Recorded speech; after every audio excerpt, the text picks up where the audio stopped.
Manusia dan Taman Eden.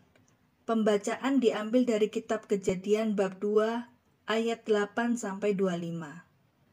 Selanjutnya Tuhan Allah membuat taman di Eden di sebelah timur. Disitulah ditempatkannya manusia yang dibentuknya itu. Lalu Tuhan Allah menumbuhkan berbagai-bagai pohon dari bumi yang menarik dan yang baik untuk dimakan buahnya. Dan pohon kehidupan di tengah-tengah taman itu, serta pohon pengetahuan tentang yang baik dan yang jahat. Ada suatu sungai mengalir dari Eden untuk membasahi taman itu, dan dari situ sungai itu terbagi menjadi 4 cabang. Yang pertama namanya Pison, yakni yang mengalir mengelilingi seluruh tanah Hawila, tempat emas ada. Dan emas dari negeri itu baik. Di sana ada damar bedolah dan batu krisopras. Nama sungai yang kedua adalah Gihon, yakni yang mengalir mengelilingi seluruh tanah Kusi. Nama sungai yang ketiga adalah Tigris, yakni yang mengalir di sebelah timur Asyur. Dan sungai yang keempat ialah Efrat. Tuhan Allah mengambil manusia itu dan menempatkannya dalam Taman Eden untuk mengusahakan dan memelihara taman itu. Lalu Tuhan Allah memberi perintah ini kepada manusia. Semua pohon dalam taman ini boleh kau makan buahnya dengan bebas.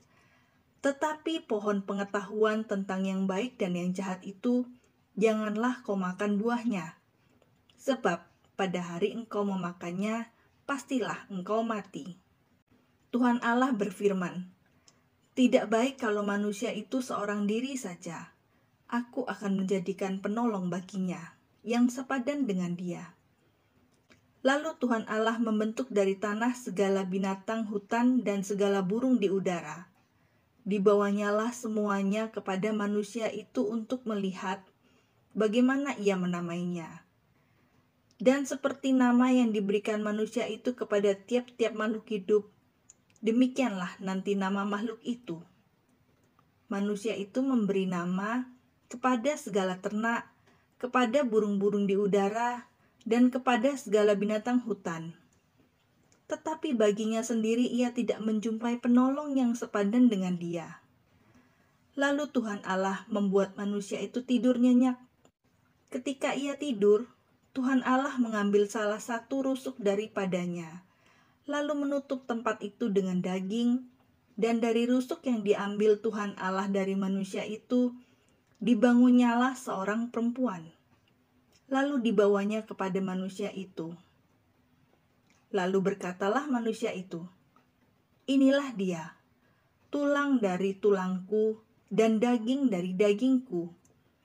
Ia akan dinamai perempuan, sebab ia diambil dari laki-laki. Sebab itu, seorang laki-laki akan meninggalkan ayah dan ibunya dan bersatu dengan istrinya, sehingga keduanya menjadi satu daging. Mereka keduanya telanjang, manusia dan istrinya itu, tetapi mereka tidak merasa malu. Demikianlah sabda Tuhan.